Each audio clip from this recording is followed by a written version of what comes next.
Korah était un Israélien de la tribu de Lévi et un descendant de la maison de Côte à travers Isar. L'histoire de Korah est connue dans la Bible à cause de la rébellion qu'il a promue contre la direction de Moïse et d'Aaron. Dans certaines traductions bibliques, Korah est également appelé Corée, et le sens de son nom est incertain. Certains interprètes suggèrent que ce nom peut signifier la calvitie, mais il n'y a aucune certitude à ce sujet. Et dans cette vidéo, vous comprendrez tout ce que la Bible dit sur qui c'était Korah. Il était de la maison d'Isar, et probablement le petit-fils de Kohath. Korah était contemporain de Moïse et d'Aaron, bien qu'il soit plus jeune qu'eux. Selon des informations sur sa lignée, Korah a été apparu de Moïse et Aaron. La Bible n'enregistre pas de détails sur la biographie ou la vie personnelle par Korah. Le texte biblique informe que Korah a favorisé une rébellion contre le leadership de Moïse et le sacerdoce d'Aaron. Ces hommes étaient jaloux de la direction que Dieu a constituée sur Israël avec Moïse et Aaron.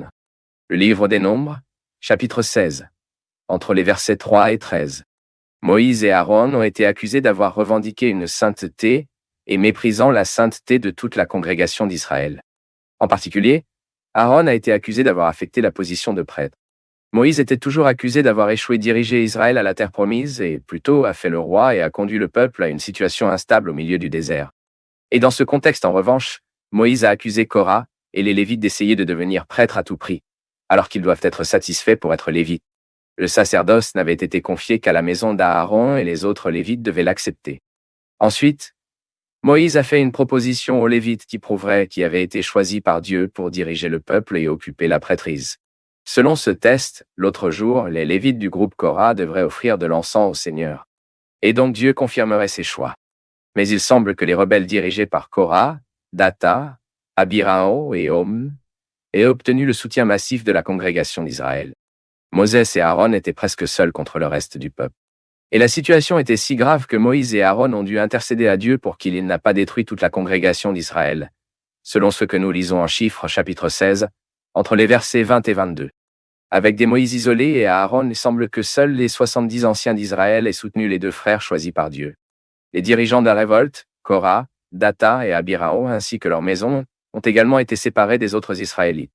Et probablement 250 autres Lévites, avec leur encensoir, ont également été soulignés par le peuple, tandis que les autres Israélites ont observé ce qui se passerait. Mais Moïse savait que ce n'est qu'avec une intervention divine que cette crise serait résolue. Puis Moïse a dit que si rien venait aux rebelles, cela signifierait qu'ils n'avaient pas été envoyés du Seigneur. Mais si quelque chose de surnaturel se produisait, et que la terre s'ouvrira aux rebelles pour être coupée à l'abîme, alors les Israélites sauraient que Korah, Dathan et Abiram s'étaient soulevés contre Dieu lui-même. Et selon le livre des Chiffres, chapitre 16, entre les versets 28 et 33, immédiatement après que Moïse ait dit ces choses, la Bible dit que la terre s'est ouverte sous les rebelles et ses hommes, ainsi que leurs maisons et toutes leurs marchandises, ont été avalés vivants sans dise. Korah et ses partisans ont péri juste devant la congrégation d'Israël. Les 250 Lévites sympathisants de Korah qui offraient de l'encens ont également été consommés par le feu du Seigneur. Et avant que le jugement de Dieu ne se lance sur Korah, Dathan et Abiram, et ces hommes, les Israélites ont fui terrifiés. Ils avaient peur d'être également avalés par la terre. À ce sujet, le texte biblique dit « Et tout Israël qui était autour d'eux s'est enfui à leurs cris parce qu'ils ont dit que cela ne nous apporte pas la terre aussi. » Mais malgré cette manifestation claire du jugement de Dieu sur eux, les Israélites ont continué à monter et à s'opposer à Moïse et à Aaron. Même le choix de Dieu. Enfin, dans le reste de l'histoire biblique, nous avons lu les descendants de Korah, qui étaient des porteurs et des chanteurs dans le cœur du temple à l'époque de la monarchie en Israël. Même en Nombre 26, verset 11, le texte biblique informe que les enfants de Korah ne sont pas morts. Certains érudits suggèrent même que ces chœurs, c'est-à-dire les enfants de Korah cités à l'époque de la monarchie en Israël, étaient des descendants d'une autre Korah. Mais cette hypothèse est très peu probable. Et au-delà de cette Korah, qui est devenue célèbre pour avoir été punie par Dieu dans le désert, la Bible mentionne également au moins 3 autres hommes avec ce même nom. 2 d'entre eux étaient des descendants d'Ésaü et étaient des têtes tribales d'Édom.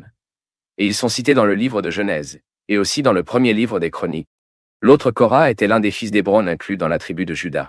Et si vous avez aimé cette vidéo, partagez-le avec quelqu'un d'autre et n'oubliez pas de laisser votre commentaire en disant également si vous connaissiez déjà l'histoire de Korah,